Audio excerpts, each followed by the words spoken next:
क्या आपने कभी सोचा है, अगर आपके बीते हुए रिश्ते आपके सीने में नहीं बल्कि आपके सिर के ऊपर से तैर रहे हो एक लाल लकीर बनकर, तो क्या करोगे? गाइस, रिसेंटली एक के ड्रामा काफी पॉपुलर चल रहा है और इसका नाम है एस लाइन और इसकी काफी सारी वीडियोस आपने इंटरनेट पर देखी होगी। मैंने भी देखी है और फिर मैंने इसे देखने का डिसाइड किया। सो लेट्स सी कि ये पूरी कहानी क्या है। ये कहानी शुरू होती है सीन नाम की एक लड़की से, जिसके पास एक तरह की सुपर पावर्स है। वो लोगों के सिर से निकलती हुई एस लाइन्स को देख सकती है। ये एस लाइन एक्चुअली लोगों के रिलेशनशिप को रिप्रेजेंट करती है कि कोई पर्सन कितने लोगों के साथ रिलेशन में रह चुका है और कितने लोगों के साथ लव मेकिंग कर चुका है।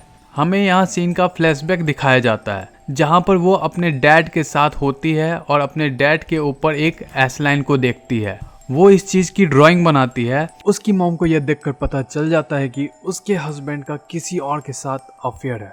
एज ए रिजल्ट सीन की मॉम उसके डैड को मार देती है और वहां से भाग जाती है। जिसके बाद सीन को यह रियलाइज होता है कि उसके पास लोगों की पर्सनल लाइफ को देखने की ये एबिलिटी उसके लिए एक कर्ज है। जिसके बाद से वो खुद को एक रूम में लॉक कर लेती है और वो कई बार सुसाइड करने की कोशिश करती है, लेकिन उसकी पावर्स उसे दोबारा से हील कर देती है। देन वो अपने सुसाइड के आइडिया को हटाकर एस लाइन के पीछे पड़ जाती है और ये सोचती है कि भाई इसका रियल रहस्य है क्या, और इस क्वेश्चंस का आंसर ढूंढने के लिए वो निकल पड़ती है। आखिर कोई और भी है जिसके साथ ऐसी चीजें हो रही हैं। देन सीन के बगल में एक लड़की रहने आती है। वो सीन के साथ बात करने का ट्राई करती है बट सीन उसके साथ इंटरेक्ट नहीं करती। देन नेक्स्ट सीन में हम एक पुलिस डिटेक्टिव को देखते हैं जिसका नाम हांजी होता है। वो अपने फ्रेंड के साथ अपनी भतीजी के बारे में बात कर रहा होता है। फिर अगले शॉट में हम डिटेक्टिव हांजी की भतीजी कंगशन ए को देखते हैं जिसे स्कूल में कुछ गर्ल्स बुली कर रही हैं। इन बुलीज की मेन लीडर है किम हाइंग, जो उसे पीट रही है और उसे पैसे मांगती है। वहीं डिटेक्टिव हांजी एक मर्डर केस को सॉल्व करने जाता है। उसे पता चलता है कि कल रात किसी ने एक हेलमेट पहने हुए आदमी को बिल्डिंग से जाते हुए देखा। इधर सीन अपने घर में यही सेम न्यूज़ टीवी पर देख रही होती है और उसे पता चलता है कि हेलमेट पहने हुए इस आदमी को सस्पिशियस बताया गया है, जिसका इस मर्डर में कोई ना कोई हाथ हो सकता है। लेकिन साथ में वो ये भी नोटिस करती है कि इस पर्सन के सिर पर सिर्फ एक ही लाइन है, जो कि काफ़ी रेयर था। नाउ रात को अपनी विंडो से सामने वाली बिल्डिंग में उसी तरह का सेम हेलमेट पहने हुए एक आदमी को जाते हुए देखती है। उसे लगता है कि ये वही किलर है, तो वो पुलिस को कॉल करती है कि हेलमेट वाला पर्सन यहाँ आया है। बट वो देखती है कि ये तो उस लड़की का लवर है, तो वो इस कॉल को काट देती है। लेकिन डिटेक्टिव हांजी उसके घर पर उससे मिलने जाता है बट सीन उसके सिर पर कई सारी एस लाइंस निकलती हुई देखती है। हांजी उससे कहता है कि कल आपने कॉल किया था, आपने क्या देखा मुझे बताइए। सीन कहती है कि मुझसे गलती से हो गई थी कॉल। वो पर्सन उस लड़की का बॉयफ्रेंड था। बट रात को सीन एक बार फिर से एक हेलमेट पहने हुए इंसान को इस बिल्डिंग में जाते हुए देखती है। उसे रियलाइज हो जाता है कि ये पर्सन ठीक नहीं है, इसलिए वो एक चाकू लेकर उसका पीछा करती है बट बेहोश होकर जमीन पर गिर जाती है। यहाँ इस लड़की को लगता है कि ये उसका बॉयफ्रेंड है, लेकिन यह तो एक्चुअल किलर था। इस किलर का नाम है ओ जोंगमिन और वो भी लोगों की एस लाइंस को देख सकता है। अब यहाँ पर वो इस लड़की का गला दबाकर उसे मारने लगता है। सीन उसे बचाने पहुंचती है लेकिन जोंगमिन उसके चाकू से उल्टा उसे ही मार देता है। लेकिन तभी बगल वाली बिल्डिंग से हांजी जोंगमिन को शूट कर देता है। अब दोस्तों, नोटिस करने वाली चीज यहाँ पर यह है कि यहाँ किलर जोंगमिन जो इस लड़की को मारने आया था उसे वो ऑलरेडी जानता था। इवन उसकी एस लाइन भी उस लड़की से कनेक्टेड थी। तो इसका मतलब यह है कि लड़की एंड किलर आपस में कभी रिलेशन में रहे थे, बट जोंगमिन उसे मारने आया था। इसका मतलब यह है कि वो अपने सर की सारी एस लाइन्स को मिटाना चाहता था। वो उन सारे लोगों को मार रहा था जिसके साथ उसका अफेयर था और यहाँ पर यह लड़की उसकी लास्ट गर्लफ्रेंड थी।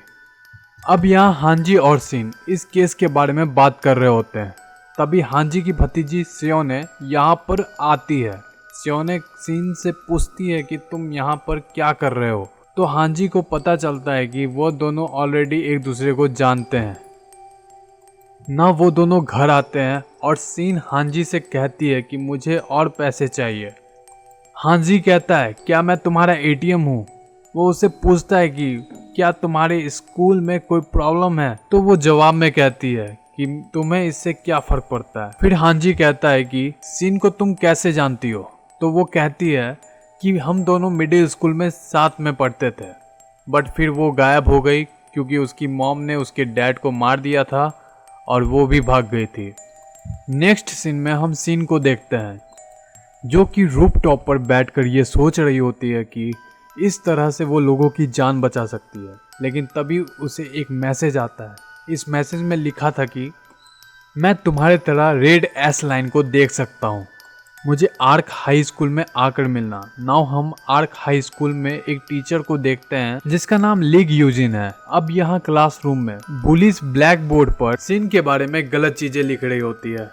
साथ में हायोंग सियोने का लेटर चुराकर सबके सामने पढ़ने लगती है। सियोने को ये देखकर बहुत गुस्सा आता है।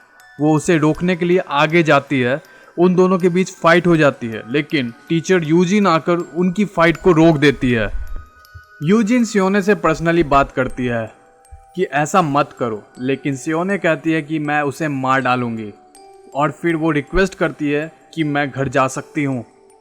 जैसे ही वो यहाँ से जाने लगती है तो वो अपने लॉकर में एक चश्मा देखती है जिसे वो उठाकर ले जाती है। इधर हांजी किलर के घर पहुँचता है, छानबीन करता है और देखता है कि उसने एक कमरे में चारों तरफ से रेड लाइंस ड्रॉ की हुई है। उधर सियाने इन ग्लासेस को पहनकर खुद को मिरर पे देख रही होती है। तभी हांजी घर में आता है और वो उसके सर पर इतनी सारी रेड लाइंस को देखकर डर जाती है और वो घर से बाहर निकल जाती है। इधर सीन उसे घर से बाहर निकलते हुए देखती है। अब सियाने जब क्राउड में जाती है तो इतने सारे लोगों के ऊपर की रेड लाइंस को देखकर वो समझ जाती है कि इन लाइंस का मतलब क्या है। और अब वो अगले दिन इन ग्लासेस को पहनकर स्कूल आती है। वो उसे बुले करने वाली लड़की हायोंग के सिर से रेड लाइन निकलते हुए देखती है, जिनमें से एक रेड लाइन तो उसके स्कूल के अंदर ही एक टीचर के साथ कनेक्ट हो रही थी। और उसे पता चलता है कि हायोंग का इस टीचर के साथ अफेयर चल रहा है। नाउ अगले दिन यूजिन सीन को as a new student class में इंट्रोड्यूस करती है और इधर हांजी को पता चलता है कि ये killer actually are high school का ही मैथ टीचर था। अब हांजी स्कूल जाता है। उसकी मुलाकात टीचर यूजिन से होती है और उससे पूछता है कि क्या जोंगमिन हमेशा से ही ग्लासेस पहनता था, बट वो कहती है कि नहीं, वो चश्मा नहीं पहनता था, उसने स्कूल भी छोड़ दिया था। अब यहाँ स्कूल की छत पर एक बार फिर से हम हायोंग को सियाने को बुली करते हुए देखते हैं, लेकिन सीन यहाँ पर बीच में इंटरफेयर करती है और कहती है कि उसे परेशान करना बंद करो, वरना मैं अपने साथ तुम्हें भी यहाँ से नीचे गिरा दूंगी। तो हायोंग उसे छोड़ देती है, बट सियाने उसके पास जाकर कहती है कि मैंने तुमसे कोई हेल्प नहीं मांगी, अपने काम से काम रखो। बट दोस्तों यहाँ पर यूजिन और हांजी को देखकर लगता है कि वो दोनों एक दूसरे में इंटरेस्टेड हैं। लेकिन हांजी जब यहाँ से जा रहा होता है तो सियाने उसे देख लेती है और कहती है कि ये यहाँ पर क्या कर रहा था। वहीं दूसरी तरफ सियाने हायोंग का पीछा करती है और उस टीचर के साथ जिसके साथ हायोंग का अफेयर था, उन दोनों का पिक्चर क्लिक कर लेती है। वो इस पिक्चर को हायोंग को भेजकर उसे ब्लैकमेल करने की कोशिश करती है, लेकिन उसे इससे कोई फर्क नहीं पड़ता। वो कहती है मैं तो माइनर हूँ, इसकी सज़ा तो टीचर को मिलेगी। लेकिन सियाने के माइंड में कुछ और आइडिया भी था। वो टीचर को वो फोटो सेंड कर देती है और उसे ब्लैकमेल करते हुए 20 मिलियन वॉन मांगती है। अब टीचर गुस्से में हायोंग से मिलता है और कहता है कि ये फोटो किसने क्लिक की थी। तो वो कहती है कि यह काम सियाने का है और टीचर काफ़ी डर जाता है। इधर सीन को सियाने के ऊपर शक हो जाता है, तो वो वॉशरूम में उससे मिलती है और पूछती है कि क्या ये ग्लासेस तुम्हारे पास हमेशा से थे। तो सियाने कहती है कि मेरी आई साइड वीक हो रही है, इसलिए मैं इनका यूज करने लगी हूँ। सीन वो चश्मा उठाकर उससे पूछती है क्या तुम्हें इससे कुछ और भी दिखाई देता है। तो वो कहती है हाँ, वो लाइंस मुझे भी दिखाई देती है। सीन उससे कहती है आखिर ये चश्मा तुम्हें मिला कहाँ से। तो सियाने उसे जवाब देते हुए कहती है ये चश्मा मुझे मेरे लॉकर से मिला है। अब सीन उसे इस चश्मे को यूज करने से मना करती है और बोलती है ये काफी डेंजरस है। जो मर्डर हमारे बिल्डिंग में हुआ था तो उस किलर ने भी सेम यही चश्मा पहना हुआ था। बट सियोने उस चश्मे को छीनकर वहाँ से चली जाती है। अब सियोने अपने न्यू बॉयफ्रेंड के साथ एक फ़ोटो स्टूडियो में होती है, लेकिन तभी उसे टीचर का मैसेज आता है और कहता है कि मुझे आकर मिलो और 20 मिलियन वॉन ले जाओ। वो काफ़ी खुश हो जाती है, लेकिन हायोंग यहाँ पर उसका पीछा कर रही थी और वह चुपके से उसके बैग से उसका चश्मा उठा लेती है।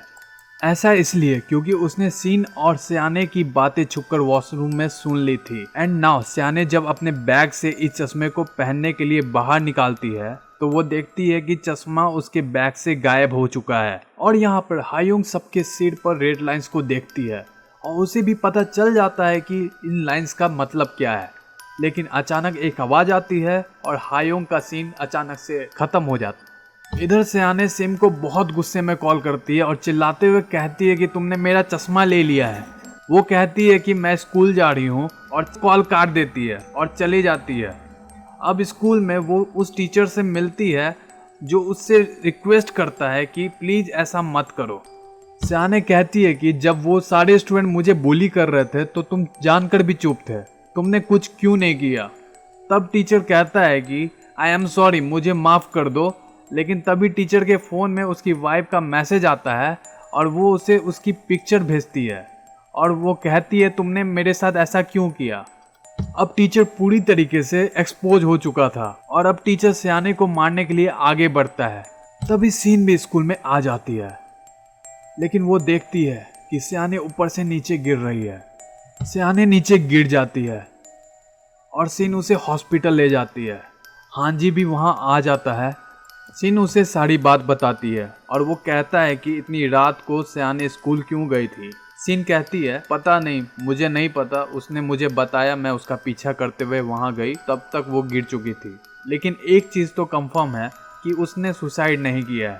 इसके पीछे जरूर ही कोई ना कोई है जिसके कारण से सियाने ऊपर से नीचे गिरी थी। अगले दिन स्कूल में प्रिंसिपल सारे ही टीचर्स एंड स्टाफ के ऊपर चिल्ला रहा होता है कि स्कूल में ऐसा कैसे हो सकता है। लेकिन तभी एक टीचर डिफेंस में कहती है इसमें हमारी क्या गलती है।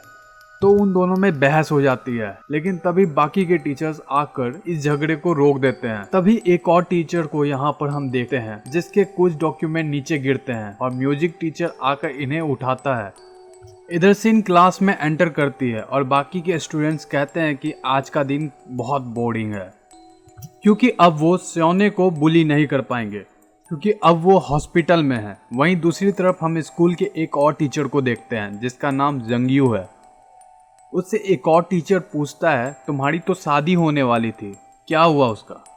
अब वो कहता है कि अब मैं शादी नहीं करूँगा। ज़ुआंगयू अपनी सिस्टर से मिलने के लिए उसके घर जाता है, अपनी सिस्टर और भतीजी से मिलता है।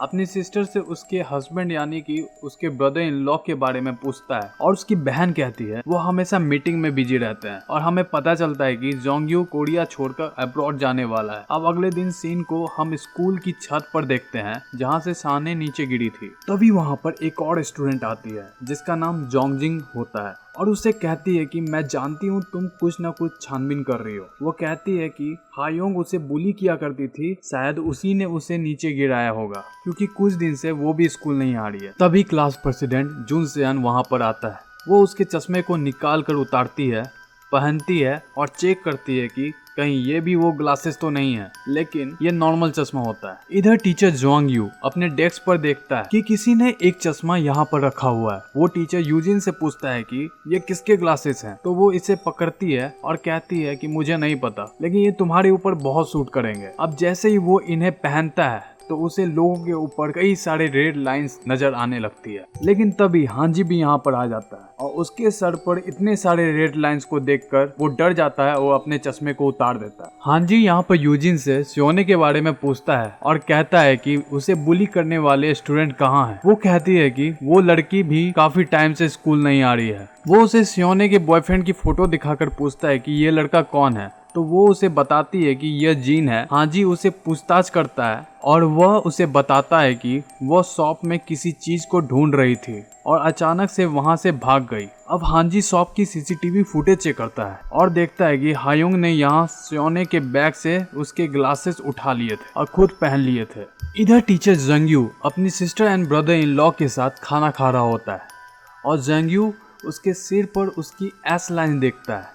तभी उसका ब्रदर इन लॉ उससे क्वेश्चन पूछता है कि तुमने अपनी शादी कैंसिल क्यों कर दी थी। तो वो कहता है कि जिसके साथ मैं शादी करने वाला था उसका किसी और के साथ अफेयर था। और यह बात सुनकर उसकी sister and brother in law दोनों ही चुप हो जाते हैं। तभी जेंग्यू अपने ब्रदर इन लॉ की एक एस लाइन को चेक करता है जो कि बिल्डिंग के ही एक रूम से जाकर कनेक्ट हो रही थी। अगले दिन स्कूल में भी वो कई सारे एस लाइन को देखता है और फाइनली उसे आइडिया हो जाता है कि ये एस लाइन का मतलब क्या है।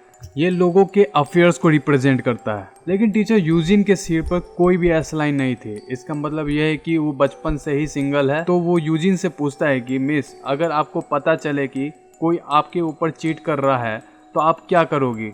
तो वो कहती है मैं इस ड्रामा को पूरा देखूंगी कि आगे क्या होता है। अब वो अपने सिस्टर के घर वापस आता है और देखता है कि उनके डोर पर नंबर 406 का पार्सल है। वो इसे देने के लिए रियल एड्रेस पर जाता है और देखता है कि ये वही रूम है जहाँ से उसके ब्रदर इन लॉ की एस लाइन कनेक्ट हो रही थी। एंड वह छुप कर यहाँ पर एक लड़की को इस रूम में जाते हुए देखता है। तो यहाँ पर जुआंग श्योर हो गया था कि उसके ब्रदर इन लॉ का किसी के साथ अफेयर चल रहा है। अब अगले दिन टीचर और हायोंग की वो पिक्चर स्टूडेंट्स में वायरल हो जाती है और दूसरी तरफ ये पिक्चर वाला जो टीचर है वो पार्किंग के एरिया में कार के अंदर मरा हुआ मिलता है, जहां उसके साथ में एक अपॉलजी लेटर भी था कि उसने इस अफेयर की वजह से सुसाइड कर लिया। लेकिन हांजी कहता है कि इस बॉडी को यहाँ पर 2 से 3 दिन हो चुके हैं और सबको अब पता चल रहा है कि आखिर मांजरा क्या है। और हांजी बताता है इसे कहीं और ही मारा गया है और यहाँ लाकर छोड़ दिया गया है। वहीं सीन और जिन खाना खाने जा रहे होते हैं और साथ में वो जून सेओन को भी ले जाते हैं। जिन कहती है कि आज तुम हमारे साथ आने के लिए कैसे एग्री हो गए, क्या तुम्हें मेरे पे क्रश है या फिर सीन पर क्रश है। और जून सेओन यहाँ पर स्माइल करने लगता है। अब जैसे ही वो वहाँ से जा रहे होते हैं तभी हांजी वहाँ अपनी कार लेकर आ जाता और सीन को अपनी कार में ले जाता है। वो सीन से कहता है कि एक चश्मा सेओने के पास भी था। सीन कहती है तुम बस उस चश्मे को ढूंढो, फिर मैं तुम्हें आगे बताऊंगी। नेक्स्ट हम जोंगी को देखते हैं जो कि अपने ब्रदर इन लॉ की कार का पीछा करता है। उसका ब्रदर इन लॉ एक होटल में जाता है। वहाँ वो देखता है कि वो उसी लड़की के साथ है जिसे उसने रूम नंबर 406 में देखा था। वो देखता है कि वो उसे एक नेकलेस पहना रहा है। योंगी उसे कॉल करता है और पूछता है कि तुम कहाँ हो। ब्रदर इन लॉ उससे झूठ बोलता है और कहता है कि मैं एक मीटिंग में हूँ। फिर जोंगी उसे कहता है कि तुम मेरी बहन का कॉल नहीं उठा रहे, क्या तुम उसे कॉल कर सकते हो। तो ब्रदर इन लॉ कहता है कि हाँ ठीक है, मैं कॉल कर लूंगा उसे, तुम टेंशन मत लो। अब उसका ब्रदर इन लॉ जब इस लड़की के साथ होटल के रूम में अंदर जाता है तो जोंगियो रूम के बाहर बेल बजाता है। उसका ब्रदर इन लॉ दरवाजा खोलता है और जोंगियो उसके ऊपर अटैक करता है और कहता है कि तुमने मेरी सिस्टर के ऊपर चीट किया है। फिर वो कहता है कि अपनी बहन को मत बताना, मैं सब कुछ ठीक कर दूंगा। वो कहता है कि जो भी करना है जल्दी करो वरना मैं तुम्हें छोड़ूंगा नहीं। नाउ जोंगियो अब्रॉड जाने के लिए निकलता है और वो अपनी बहन से पूछता है कि ब्रदर इन लॉ कहाँ है। वो कहती है कि वो एक मीटिंग में बिजी है, तुम उनकी चिंता मत करो, वो आ जाएंगे। फिर वो स्कूल जाता है, वहाँ से भी अपना सामान पैक करता है और यहाँ पर टीचर यूजिन से मिलता है। अब जोंगियो उस लड़की की इंस्टाग्राम प्रोफाइल चेक कर रहा होता है जिसे उसके ब्रदर इन लॉ ने नेकलेस गिफ्ट किया था और वो देखता है कि ये लड़की प्रेग्नेंट है। वो भागकर अपनी सिस्टर से मिलने जाता है और देखता है कि बिल्डिंग के बाहर एक एक्सीडेंट हुआ है। तभी हम देखते हैं कि उसकी बहन ने उसी लड़की की कार को टक्कर मार दी है। तभी उसका ब्रदर इन लॉ यहीं पर आ जाता है, लेकिन वो उसकी बहन को देखने की जगह पर उस प्रेग्नेंट लड़की के पास जाता है। वो लेडी उससे कहती है कि पता नहीं ये लेडी मेरी कार को क्यों टक्कर मार रही है। अब जोंगियो गुस्से में आकर उसके ब्रदर इन लॉ को पीटने जाता है, लेकिन उसकी बहन उसे रोक देती है और वो जोंगियो को बताती है कि वो लड़की उसके ब्रदर इन लॉ की असली पत्नी है और एक्चुअल में उसका अफेयर मेरे साथ चल रहा था और अब उसके ब्रदर इन लॉ ने उसे छोड़ दिया। तो वो लड़की उसके ब्रदर इन लॉ की रियल वाइफ थी और क्योंकि जोंगियो ने उसे ये सब कुछ ठीक करने के लिए कहा था तो वो उसकी बात मानकर उसकी बहन को छोड़ देता है। हालांकि जोंगियो ने बिल्कुल उल्टा समझा था, तो यहाँ पर वो काफी शॉक हो जाता है। इधर हांजी सिन के रूम में कुछ तलाशी करता है, उसकी एक बुक निकालता है, उसमें रेड लाइन से की गई ड्राइंग को देखता है और सीधे सीन के पास जाता है और कहता है कि ये क्या है। और सीन उसे एक्सप्लेन करती है कि ये एस लाइन्स है, ये जिस भी इंसान के ऊपर होती है इसे देखकर हम ये पता लगा सकते हैं कि ये कितने लोगों के साथ फिजिकल रिलेशन में रहा है, और इन ग्लासेस की हेल्प से हम उन लाइंस को बहुत साफ तरीके से देख सकते हैं। और शायद सेओ ने भी इन ग्लासेस की हेल्प से उसे पर्सनल ब्लैकमेल कर रही थी, जिसकी वजह से उस आदमी ने उसे नीचे छत से फेंक दिया। और इसी के साथ एस लाइन का पार्ट 1 यहाँ खत्म हो जाता है।